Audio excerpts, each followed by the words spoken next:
Hi, welcome back. So today I'm going to talk about layout number 2. This time I'm going to use the black Australorp as an example. Australorp, isn't it? Alright. So the second layout that any breeder, startup breeder or hobbyist, some people they love the word, enthusiasts can use to lay out their breeding facility. These facilities are easy to make. All right. So it might be a facility that you are going to put a lot of hens. So there will be one rooster, but a lot of hens. All right. So maybe you are saying one rooster. Let's say rooster X11. Here there is a rooster X12. Here there is a rooster X13. So these are the roosters that you are having. All right. So, but you want to allocate 5 hens for each rooster there. So, if you are going to allocate X, let's just say A, B, C, D, E. These are hens that you are giving to one rooster. So there is A, there is B, there is C, there is D, there is D, there is E. So these are all hens that you're putting there. Remember, we're doing proper animal breeding, proper poultry breeding, because here we are looking at poultry. So here you also put 5 hens, maybe E, F, G, H, I, J, K, L, M, N, O, just like that. So these are the hens, various hens that are there that you are allocating to each rooster. Because remember, a rooster can handle 5 or even 10 hens. Yes, it can. But now, someone would now ask, how will I know which eggs? Because the most important part for an animal breeder is the eggs and maybe the chicks that will come out of this. How will you know? Rooster, we know that the rooster 1 is in a cage, is separated there, is going to mate with all these females or with all these hens. Rooster X12, rooster X13, just like that, isn't it? So what you do is what we call trap nesting. So it's simply a mechanism. If hen A gets, let's just say these are the points for laying eggs, isn't it? Let's say we've got 3 points. All right, we've got 3 points. So if hen A gets in here to lay eggs, because the method that you're using is called trap nesting. If hen A gets in here, it will be trapped inside here, right? Immediately it gets in here, the door will automatically close.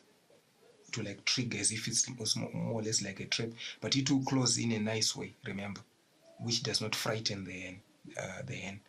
Same, so if it's there, it will lay.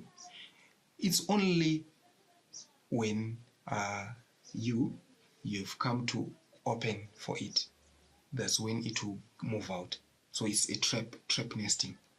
Okay, so same as if hen D, so this was hen A here, which got in there, hen A there, let's say hen D here, maybe hen E there, same story.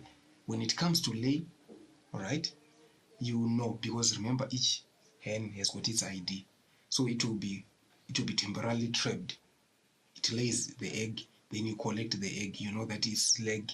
So if you're having your trays here, or a tray for hen A, maybe this is a tray for hen D.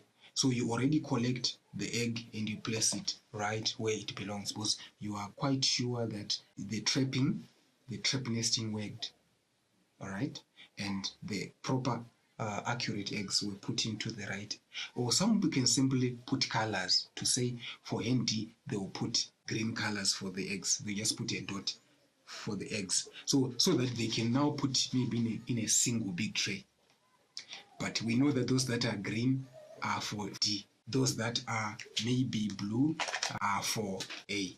So it becomes clear. So you're putting dots, you're marking those eggs. All right. So what's the importance of this? Remember, if it's real animal breeding, it's about proper records. It's proper, accurate identification of the male, of the females. That is very much important. If you cannot be talking about animal breeding, unless it is simple animal production, but animal breeding without proper identification of what is the pedigree, isn't it? What is the mother, what is the father, what is the grandfather, what are the siblings? So any person who talks about animal breeding should have proper identity. Everything is identified. There's an ID for everything, isn't it? All right. So proper identification.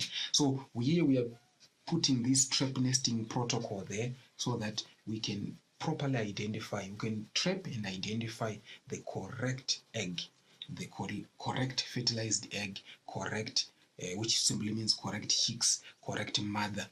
The correct mother here, the hens, and correct father, the rooster there. So this is one method that a lot of people can use, but remember the trap part, the trap nesting part, which actually traps the chicken which is laying eggs, so that there's no mixture of eggs for B being confused with eggs for D, isn't it? When this one, so this one requires the person, the assistant, to really be thorough, so that a chicken is not trapped there and it stays there, isn't it? Without food, it simply means that the person, the attendee, the people who are attending to this, they should be alert, so that immediately this one finishes laying, they open for it and allow other chickens to come in, and they're trapped in there, and they can have identified fertilized eggs there. So throughout your structures for your breeding program. So, right, these were the two layouts that I wanted to talk about. So the first one was just for a single rooster and a single hen. Then this one is for a single rooster, but with we might call it polygamy, with a lot of hens there, isn't it, that we can use. So let's meet as we continue in the discussions for poultry production and poultry breeding. Let's meet next time.